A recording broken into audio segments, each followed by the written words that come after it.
"Hey, move, that's my seat." That's the first thing I heard.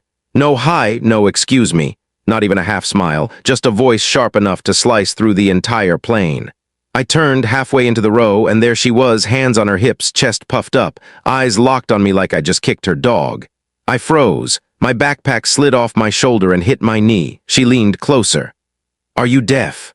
I said, "That's my seat." People around us went silent. Even the baby in row 12 stopped crying. A flight attendant paused mid-pour with a cup of ginger ale. Every set of eyes was suddenly glued onto row 14, onto me and her. I lifted my boarding pass, slow and calm. "Ma'am, this says 14A. She snatched hers out like a winning lottery ticket. "Yeah, well, mine says 14A too." The problem, her pass didn't say 14A, it said 14 billion.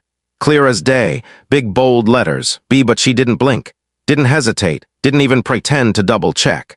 She just stared at me like the alphabet rearranged itself whenever she wanted it to. "Look," I said quietly, "I'm not trying to argue, I want to sit." "No, you move." Her voice shot up a full octave. "I'm an influencer, I need the window, I have content to film. So slide out of my way and stop making this difficult." Someone 2 rows back whispered, "Oh boy, here we go." My heartbeat kicked up, my palms got sweaty, and I swear I hadn't even sat down yet. Then she did it. She pulled out her phone, hit record, and shoved it in my face. "Everyone look," she announced. "This man is stealing my seat." The cabin air shifted, tension thick enough to chew. But what she said next, that's when everything inside me snapped. Her phone was inches from my nose now, the camera light glaring straight into my eyes. "Say hi to my followers," she said, voice dripping with fake sweetness. "Tell them why you think you can take a woman's seat and get away with it." I blinked. "Ma'am, your ticket says." She cut me off. "Don't gaslight me, don't even try." Then she spun toward her camera. "Vipers, this guy thinks he can bully me because I'm tiny. Watch this." Tiny. She was standing over me like a neon pink linebacker. Passengers were already peeking between the seats, whispering, shifting, pretending not to stare while absolutely staring. A guy across the aisle raised his eyebrow like, "Welp, good luck, dude." I swallowed hard, trying to keep my tone level, corporate calm, no heat. "The ticket in your hand." "It's wrong," she snapped. "They always mess up my seats." "Always," she pointed her finger an inch from my forehead. "And no offense, but you don't look like you need a window. You look like you're reading, like a quiet person. I need natural light for my content. So move." I almost laughed, not because it was funny, because it was insane. I lowered my voice. "I want the window, but I paid for this seat," and she suddenly gasped dramatically, loud enough to echo. "Oh my God, he touched me." I hadn't moved, not even a millimeter. Someone 3 rows back muttered, "Oh, come on." Her livestream comments started pinging nonstop, little bubbles popping up on her screen. "Karen, breathe. Is he serious right now? Girl, PUTHIM in his place." She angled the camera higher, capturing my face at its worst angle. Of course, then she said the line that changed everything. "If the airline won't fix this, I will." The cabin air tightened, and that's exactly when the flight attendant stepped in right on cue. A shadow fell across us. "Is there a problem here?" The voice was calm, controlled, not a threat yet. We both turned. Erica, the flight attendant tight bun, sharper eyes, stood with her hands clasped politely, but her face said she'd handled 1,000 seat disputes and had 0 patience for one more. Karen lit up like she'd found her personal hero. Yes, finally, thank you," she pointed at me with a dramatic gasp. "This man stole my seat and now he's being aggressive." Aggressive, me. Still bent sideways in the aisle like a confused flamingo. Erica didn't flinch, she just held out her hand.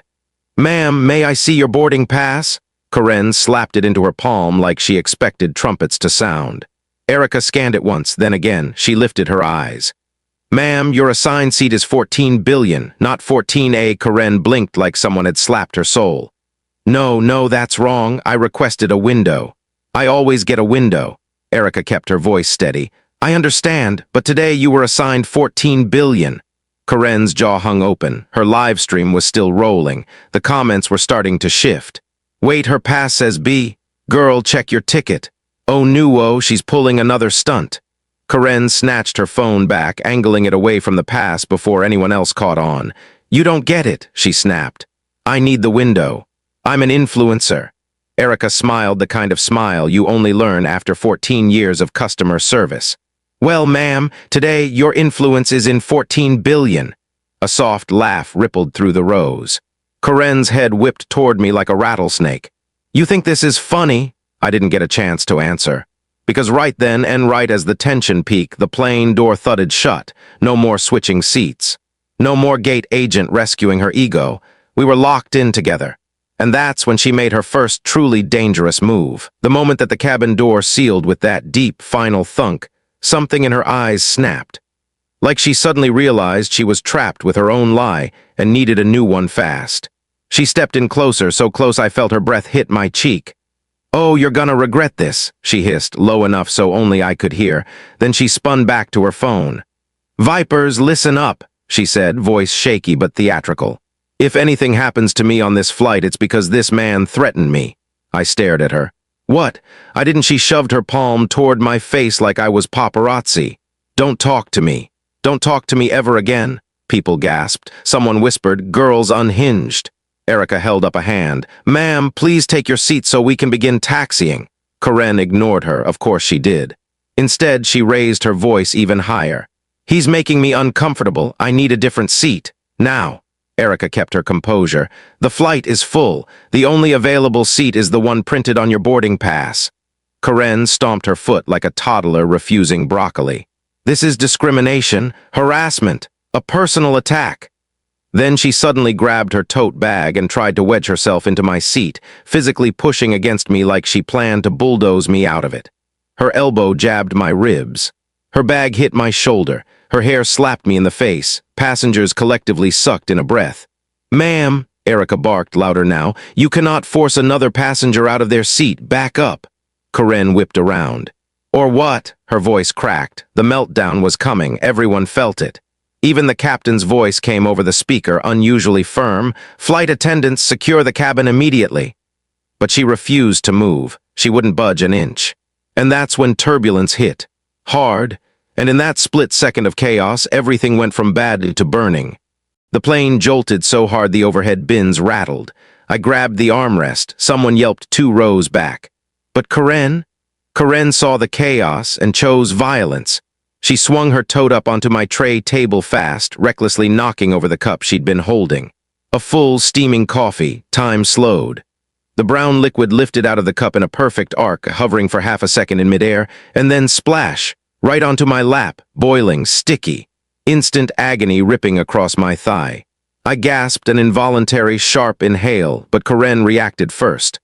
"Oh my God," she shrieked, clutching her phone like a life vest. "He hit me, he jolted my arm, he made me spill my drink." My jaw fell open. "I didn't even touch. Stop lying," she screamed directly into her camera. "This man is out of control." Passengers snapped their heads toward us. Whispers spread. A mini wave of "here we go" rolled through the cabin. Erica was trapped in her jump seat, seatbelt sign still on, unable to help yet, her face tight with frustration. And Corinne went in for the kill. "Vipers, look," she said, angling her phone to show the mess on my pants. "This creep is making a scene and ruining my flight. Screenshot everything." The livestream comments exploded. "Is he serious? Call security. Care and stay safe." The girl reported him. My leg throbbed. The heat was unbearable, my eyes watered, but somehow even through the pain I stayed calm. "I didn't cause this," I said softly, steady. "You elbowed me during turbulence." She scoffed so loudly that half the plane heard it. "Please, don't blame me for your clumsiness." And then she did something that made the entire plane gasp. She unbuckled her seatbelt while the plane was still shaking. And the moment her feet hit the aisle, she crossed a line the airline couldn't ignore. Corinne shot up out of her seat like the rules didn't apply to her, or gravity, because the plane was still bouncing. Hard, the seatbelt sign blazed overhead. A chime dinged. A voice came on the intercom. "Ladies and gentlemen, please remain seated." But Corinne was already stumbling into the aisle, grabbing seatbacks for balance and nearly ripping a man's headphones off. "I need to talk to THE pilot," she yelled, wobbling sideways. "I'm being harassed and nobody is helping me." The entire row stiffened. A lady across the aisle clutched her purse. A businessman muttered, "Sit down, for God's sake." But Corinne didn't slow down. Nope. She saw the beverage cart parked a few rows back, locked in place, and shoved it. Actually shoved it. The cart screeched on the floor, cups rattled. A water bottle toppled and rolled all the way to row 17. A kid shrieked. An older man cursed under his breath. The plane dipped again, and Karen nearly face-planted into someone's lap. At that exact second, Erica unbuckled from her jump seat and marched down the aisle with the exhausted rage of a woman who had hit her limit 14 hours ago. "Stop moving!" Her voice cut through the cabin like steel. Karen lifted her chin. "Don't yell at me, I know my rights." Erica didn't blink. "Ma'am, interfering with cabin crew and safety equipment is a federal offense. Return to your seat now." Karen scoffed loudly, dramatically. "You can't tell me what to and then it happened." Erica pulled out a red form, the dreaded in-flight disturbance notice. The one airlines use when they're one step away from calling the captain. She held it out. "This is your written warning." Karen didn't take it. She slapped it out of Erica's hand. The entire plane inhaled as one. A man whispered, "She's done." Another murmured, "Oh, she's going to jail." But the real turning point wasn't the slap. It was the man who stood up behind her. Because the quiet guy in row 15. He wasn't just another passenger, he was a cop. The slap hadn't even finished echoing down the aisle when a chair creaked behind us. Slow, controlled, deliberate. A big guy, broad shoulders, calm expression, zero panic, rose from 15C like he'd been waiting for the exact moment she crossed that line. He didn't say a word at first. He didn't have to. Karen turned, probably ready to scream at him too, but she froze, because he flipped open a small black wallet, and inside was a badge. He spoke quietly, but his voice carried through the entire cabin. "Ma'am, my name is Officer Marcus Lee, NYPD." Every passenger stiffened. A ripple of relief washed through the rows like a warm breeze. Marcus continued, still calm, still steady. "You slapped a flight attendant, you shoved safety equipment, and you're refusing lawful instructions. You need to sit down right now." Karen blinked, once, twice. Then her voice cracked. You can't tell me what to do. You're not on duty. This isn't a real police situation." Marcus tilted his head. "It is now." Erica exhaled like someone had just passed her the baton she'd been begging for. Marcus lowered his voice, but it somehow got even more powerful. "Here's what's going to happen. You're going to walk back to your seat. You're going to fasten your seatbelt. And you're not going to say another word until landing." "Understood." Karen's mouth opened, but nothing came out. Her followers were still watching on her live stream. Her phone was dangling loosely in her hand. The comments were going wild. "He's a cop." "Girl, stop talking." "Karen, just sit down." "Why is she arguing with an officer?" Marcus gently put a hand on her elbow, not forceful, just guiding. "Seat now." And somehow she obeyed. Stumbled back down the aisle, slid into 14 billion like her bones had turned to jelly. Face pale, hands shaking, phone still recording. "Thank you, officer," Erica said softly. Marcus nodded. "Let me know if you need restraints." Karen gasped like a goldfish. Me, I finally let out the breath I'd been holding since Dallas. But the drama wasn't over, not even close, because her live stream was still going. And the internet was about to expose every lie she'd told. Karen sat there in 14 billion, chest heaving, wrists trembling, mascara smudged like a raccoon in denial. Her phone, still propped and angling toward her, kept buzzing and chiming with non-stop comments. At first, she ignored it. Probably assumed her loyal vipers were hyping her up, ready to go to war on her behalf. But then she made a mistake. She looked at the screen, and her whole face crumpled, because the comments weren't calling me the villain anymore. They were calling her out. "Girl, that flight attendant just said be on your ticket. He didn't steal anything, you lied. Why'd you slap that paper? Stop embarrassing yourself. Wait, someone got a screenshot, she's in the wrong." And then the one that really broke her. "Unfollowing this, ain't it?" Her jaw dropped. She tried forcing a smile, voice shaky. "Vipers, ignore that, it's glitching. My ticket was printed wrong, this is all." But one viewer posted a photo, a clear screenshot, her boarding pass. 14 billion. Someone must have snapped it earlier when she flashed it at the camera. The entire cabin went silent as her own livestream exposed her. Comments exploded like popcorn in a microwave. "Wow. So you lied? Girl, apologize before they arrest you. She pushed the cart? That's federal. Officer Lee, don't play. Karen, we saw the slap, it's over." Her throat bobbed as she swallowed. She finally realized. Her audience wasn't her shield. They were witnesses, receipts, evidence.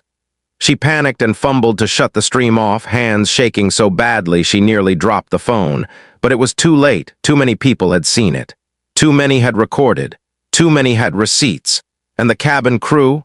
They were already preparing the next step, because the captain had just been notified and the plane was now landing with police waiting at the gate. The intercom crackled. Everyone stiffened. You could practically feel the captain's irritation vibrating through the speakers. Cabin crew, please secure the situation in row 14. Law enforcement will be meeting us at the gate. The entire plane went dead silent. Karen flinched like someone had poured ice water down her spine. No, no, no, this is ridiculous, she sputtered, voice cracking. I didn't do anything wrong. This man, he. Her lies tripped over each other like they were tired of being spoken. Erica approached again, clipboard in hand, tone clipped and official. Ma'am, the captain has issued a level 2 disturbance notice. That means, Karen clapped her hands over her ears like a child refusing bedtime. Stop saying that. I'm not a disturbance. A woman across the aisle muttered, Ma'am, you are the disturbance. Karen whipped around. Mind your business. The woman didn't look up from her magazine. I am, you're in it. A few passengers snorted. Even Officer Marcus's lips twitched, but he quickly straightened, stepping forward. Ma'am, he said low and steady, I need you to keep your hands visible and remain calm until we land. Don't escalate this any further. Karen shook her head so fast her earrings bounced. No, I'm not getting arrested. I have brand deals, I have PR meetings, I have. You have consequences, Marcus replied simply. She choked on air. Then the plane began its descent, smooth, steady, unavoidable. Karen tried to shrink into her seat like she could hide from gravity, the law, and the entire internet all at once. Passengers were already whispering about what they'd witnessed. Screens lit up everywhere as people checked social media. And the worst part, her meltdown had already gone viral. Notifications dinged in the background. Plane Karen filmed a mid-flight meltdown. Influencer detained. Seat dispute causes federal incident.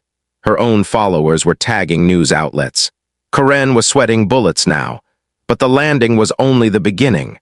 Because the second those wheels touched down, everything she feared became reality. The moment the wheels kissed the runway, the whole cabin seemed to hold its breath. Not because of the landing, because of what came next. Karen sat rigid, eyes glued to the seatback, breathing in short, panicked bursts. Her hands were trembling so badly she had to grip the armrests like the plane was crashing. The captain's voice returned, calm but final. Ladies and gentlemen, please remain seated. Law enforcement will be boarding shortly. Do not stand until instructed. A chill rolled through the rows. Karen shook her head wildly. No, no, they can't do this. I didn't do anything. This is harassment, defamation. A setup, she darted a hand toward her tote like she planned to start recording again. Marcus's voice cut through her panic. Hands where I can see them, ma'am. She froze mid-reach. Erica stopped beside us, composed as if she hadn't survived a full-scale meltdown at 30,000 feet. Ma'am, she said softly, you were warned multiple times. You interfered with safety equipment, left your seat during turbulence, and physically struck a crew-issued document. That's a federal violation. This isn't optional. Karen's lower lip quivered. I didn't hit her. I hit the paper. Erica lifted a brow. You hit the hand holding the paper. Someone behind us whispered, same thing, lady. Karen whimpered like reality was tightening around her throat. Then the seatbelt sign finally dinged off. But no one moved. Not one person. All eyes were locked on row 14. The cabin door opened. 2 Port Authority officers stepped on board, dark uniforms, calm expressions, all business. Karen gasped like she'd been shot. This is insane. Please, I'm an influencer. I have a brand. One officer nodded politely.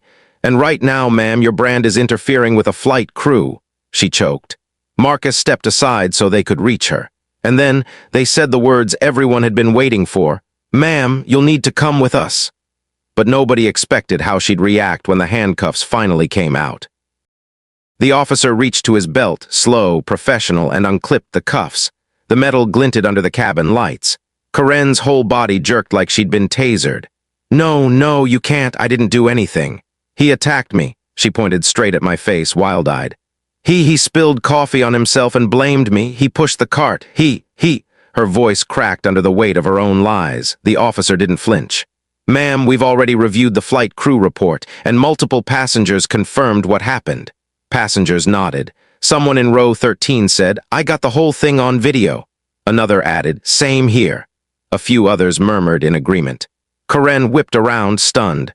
You all hate me. This is bullying. You're jealous. Nobody answered. Nobody needed to. The officers gently took her by the elbow. Please stand, one instructed. We're going to escort you off the aircraft. And that's when the fight left her body like air escaping a balloon. She sagged forward, half sob, half gasp, and whispered, Please don't ruin my life. The officer spoke quietly but firmly. You made choices today. We're here because of those choices.